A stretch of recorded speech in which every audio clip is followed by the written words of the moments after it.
Hey guys, I'm Will from Tested. Norm from Tested. Norm, juicing is a thing these days. It's very popular. Yeah, and we're not talking about steroids or those orange squeezy things that you put half the orange in and You turn the orange. Well, there's that kind, and then there's also the one that you have that has the lever and it mashes. Oh, mashes, like a grapefruit juice, a big. Well, and then there's the other one that they have like at bars to get a little bit of juice out of a lime. Right. We're not talking about any of that. Do you know what the one where you just turn the orange? It's called a reamer. It is called a reamer. Yeah, a reamer. Think about that for a minute. We're talking about juicing vegetables and other kinds of fruit. So there's basically two kinds of juicers that are available on the market today. Yes. And we have representatives of both here. The one on the left is a Breville. And it's a centrifugal. Centrifugal. Centrifugal? Centrifugal. Like centrifugal force. That's not a real thing, but this is a real product. It's a centrifugal juicer. So the way this works is that there's a feed tube in the top that's 3 or 4 inches across, 3 inches across, I think exactly. You jam the food down in this hole, and then there's a basket with some blades inside that spins at a really, really high speed. It's a circular blade, and what happens is the juice goes through the basket. The liquid goes straight out. And when the basket's filled up with pulp, then it spills over into a reservoir. I think it probably blasts out. I bet it's going to get real gnarly up here. It spins very fast. Right. 6,500 RPMs to 13,000 RPMs. That's for this specific model. Very high speed for this particular model. Your mileage may vary depending on the model you get. There's some benefits to this. It's typically easier to clean. It's easier set up and break down. It also can juice tougher objects. Yeah, so things like carrots and beets and turnips. And you can adjust the rotational speed. Exactly. The other competing technology is this. It's called a macerating juicer. Masticating. Masticating. Basically what it does is forces the product that's going to get juiced, pulped, into a very small area where it's mashed through a fine mesh and some kind of rough blades. They're not sharp blades, they're just hard metal with straight edges. So masticating means chewing. So basically you have an auger inside. I can show you. Which is, it's like what, a tool. It's a drill bit, basically, Basically to take material out. So this is the auger. It rotates at a very slow speed, where that turns at 6,500 to 13,000 RPMs. This runs at about 80 to 100 RPMs. But it's very, very high torque. It's a very strong motor. So the vegetables come down this hole, get caught in these blades, pushed forward into this guy, and you can see there's some blades inside here, and then there's a fine mesh that the juice will come out. There's a couple of different ends for this kind of juicer. Typically, this one comes with a juicer that has a strainer end. There's also ends for making pasta and things like that, because it's basically the same motion if you want to make, say, linguine or fettuccine or something like that. And so the centrifugal juicer will juice faster, but the masticating juicer will actually get more juice potentially. So yeah, we were looking at these. We read reviews on a bunch of different sites. The Wirecutter review rounds up all of the different reviews relatively well. Basically, they say if you want to do fruit and vegetables and hard stuff, the centrifugal one is okay, but there's a fair amount of waste. And the Breville one is a fine model for that. Exactly. If you want to do green leafy vegetables, focus on a masticating juicer like this Omega 8000. And they're very comparable in price, around $200. Yeah, so this one was, I think, it's 340 list, but in reality, it's $250 on Amazon, all sorts of places. This is around 200. So let's demonstrate some juicing. Let's just use some fruit, because fruit has a lot of juice in it, and people they make orange juice or apple juice at home, and we want to compare how much liquid you actually get. So again, neither of these are really optimal for juicing oranges, but yeah, the reputation is that with the masticating, you'll get better yield than you will with the centrifugal. So we've prepared some stuff. We have about 240 grams of orange, I think. 260 grams of oranges in each. And let's start this. I'm going to set the Breville juicer to mode 2, which is citrus. Juicing, level 2. And it can get a little loud. I'm going to demonstrate how loud this gets actually by turning it on. Sounds like a big fan. It's like a big fan, big vacuum. And if you look down the tube, you can actually see it's spinning very fast. Okay, so let's start at the same time. I have a plunger here to push. You don't put your hands down in the hole. No, definitely don't do that. These are both kind of scary, because if you get your hand stuck in here, bad things, man. Wow, that is violent. Holy cow. Already coming out the side.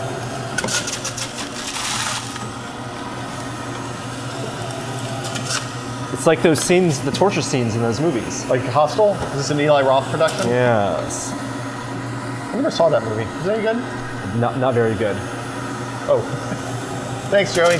All right, I'm done with my orange. On mine, you can see the pulp is coming out the front. I'm spilling everywhere, apparently. Oh, you are totally spilling. Joey!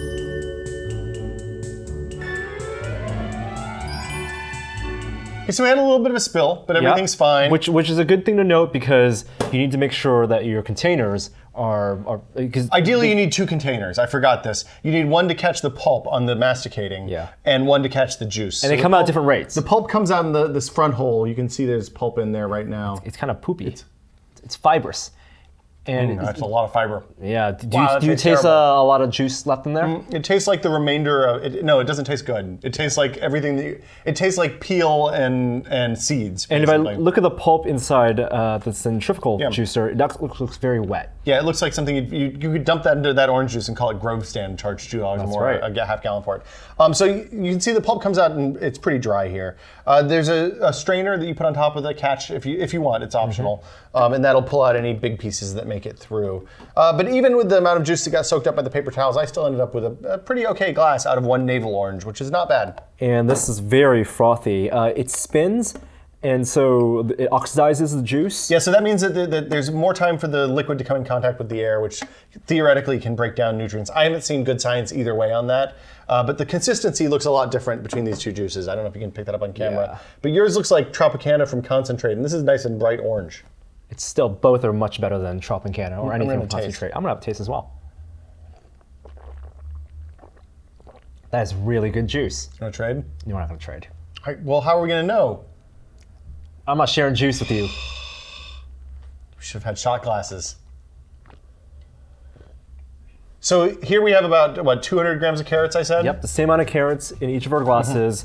And we're just gonna go juice it. I'm gonna set this to a higher spin speed. Okay, I'm gonna set mine to on, again, same speed. Now you also have on and reverse. That's if it gets jammed up, you can back stuff out. It makes it a little bit easier. And again, I'm being really careful to use my plunger. Yeah, you can get a reverse on your body if you eat the right food. Let's kind of see how long this takes, because I'm interested. I think yours is going to be a lot faster than mine this go around. Absolutely.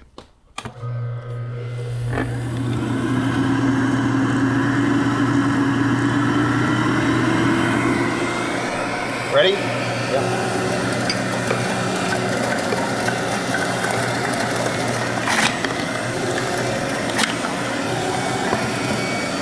Oh, I lost a carrot.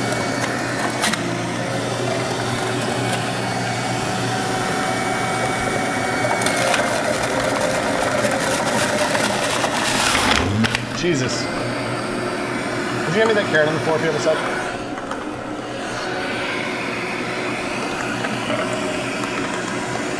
Damn it, I lost another carrot.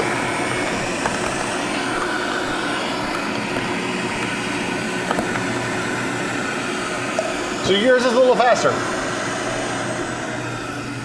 A lot faster. We finished it about the same time. I was done much earlier. Okay, now let's open this up and let's get the pulp out from here, because I want to see what the difference in pulps look like. Yeah. This is dry, flaky. I mean, if you taste it, there's a hint of carrot taste there. This is probably the most dietary fiber I've ever eaten in one bite. You want to try the pulp one? Yeah, I'm going to take some pulp out as well. This also looks very, very dry and fibrous. What do people do with the pulp? You can do things like make carrot bread. I mean, you can make, there's recipes, a ton of recipes. It is kind of a nutritious thing because there's a lot of dietary fiber in it, apparently. It's very sweet. Still. Yeah, that tastes a lot like carrot pulp. Okay, so now let's look at the juice yield. I'm pulling orange juice out of my mustache still. We'll put it back together in a minute, Norm. Okay, I have carrot juice. I too have carrot juice. Same amount of carrots. I'm using the same glass again. There's my yield. Nice, lovely, bright orange color. You again have some foam on top of yours, Norm. You have a lot of stuff still in the bottom there. I'm gonna use a different glass.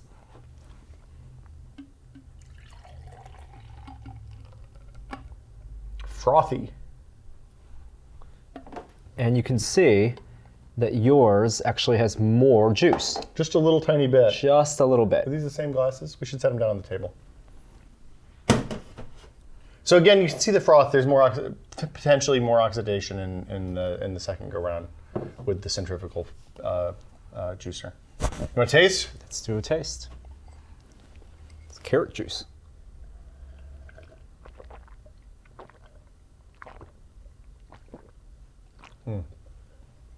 Still tastes like carrot juice. Yeah. Okay, carrot juice still not my favorite. No. Let's clean out the machines, and we have a big batch of leafy green vegetables, so you can see what's next. Kale. Kale.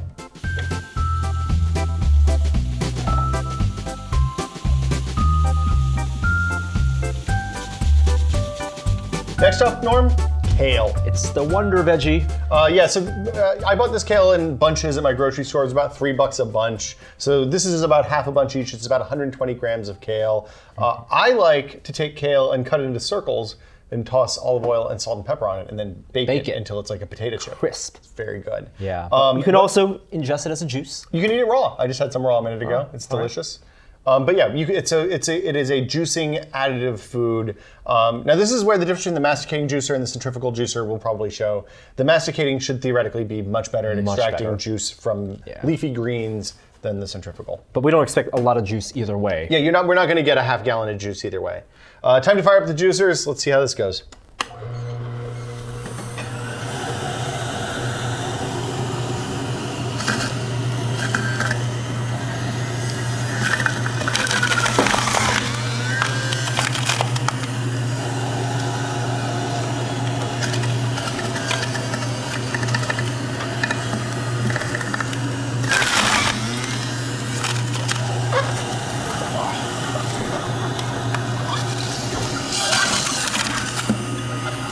I have a really bad angle for this. I'm done. Yeah, I have to stretch. I don't want to hear it. There's a lot of. Let's turn mine off. The thing with this Breville juicer is that it really emits a tremendous amount of force. Yeah, you wouldn't want to get just. It can make a terrible mess. Both of these can make a terrible mess. This one will make a terrible mess in a different way. That looks like something unpleasant. Green cat poop. Yes.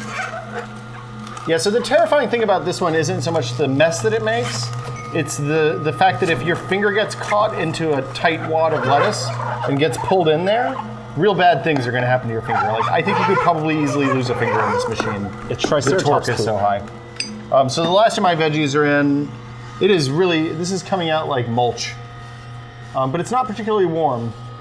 I'm gonna turn it off. Let's measure the juice. I think I'm still dripping.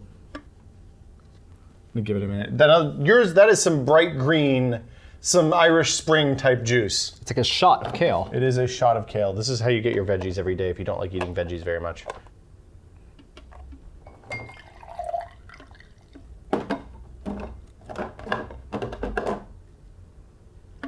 That's a fair amount of juice.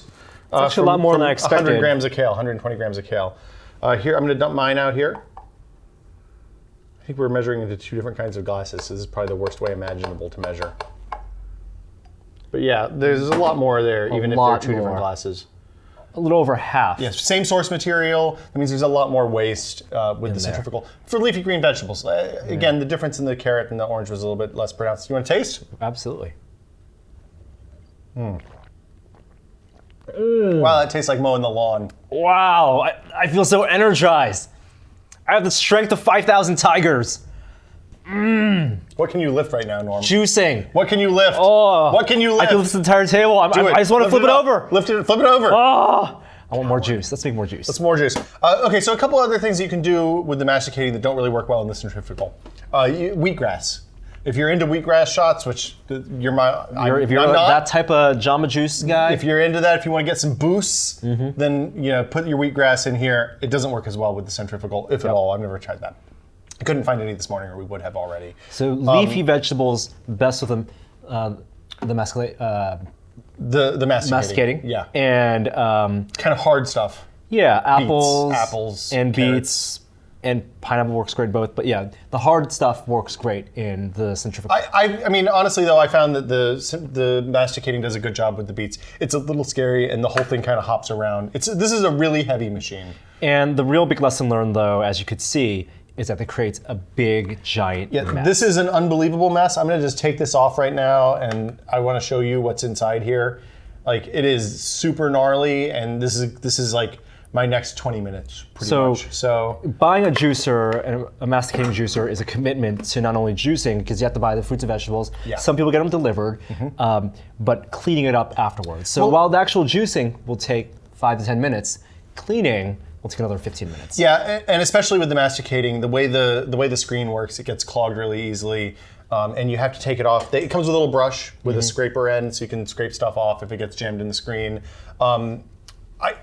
In order to make this spending $250 on this worthwhile, you have to literally make 200 servings of juice. Versus going to your local store and buying it from somebody locally who's locally producing the same kind of processed vegetable juice, unprocessed vegetable juice rather. So the other thing is the shelf life of the juice. Yeah. I've taken juice that I've made with the masticating juicer, let it sit for 3 or 4 days. It's not as good in the second and third day, but it's still okay. Refrigerate, obviously refrigerated. Yeah, with the centrifugal, because of the amount of air that's introduced in the process, you probably don't want to do that. It's not going to have as long a shelf life. You're getting a day or two. It's an easier cleanup and an easier setup. Yeah. You don't get quite as much material out of the fruit, so if you're worried about wasting and stuff like that, then that is a concern. If you're going to use the pulp for cooking, though, my hunch is that the centrifugal pulp will end up actually being better. And it has more you've had this for a while. Do you use it on a regular basis? So the juicing experience, as I have lived it, is that I used it a lot for about a month, and then I needed room in the kitchen for something. So it moved into its box in the garage, where it has remained for the last 11 months. It really is a commitment. It is a fair amount of trouble to set up and break down. Actually, getting the vegetables and storing them, you really have to go to the grocery store or juice the stuff that night, because if you let it sit in the fridge too long, if the kale starts wilting, the spinach starts wilting, it's not going to be as good, and you lose a lot of the moisture that's going to make the juice awesome. So literally, you go buy the stuff, juice that night, bottle it up, and then drink it over the course of a 4 or 5 day period. Or if you get one of those big boxes from a farm co-op that they bring to offices and stuff, I could see that, because then you just take everything that comes into that, jam it in the juicer, and go crazy. It's not for everyone. If you want to get into juicing, find somebody that sells juice in your area and buy it from them for a while. It can taste really good. Look for recipes online. It does make you feel pretty good. I feel pretty awesome. Yeah. I mean, I don't feel super awesome. Maybe 4,000 tigers. We do have a lot of vegetables and fruit left, so I think it's finished by just making some juice and drinking it. Great. The other thing I would add is if you want to make, if you want to get cucumber juice and unusual juices for making cocktails or drinks or something like that, then this is a great way to do that. Either one works. The centrifugal is probably easier to set up and take down, which is probably more what you're interested in than wastage and getting nutrients for that use. Cool. So yeah, let's make some juice.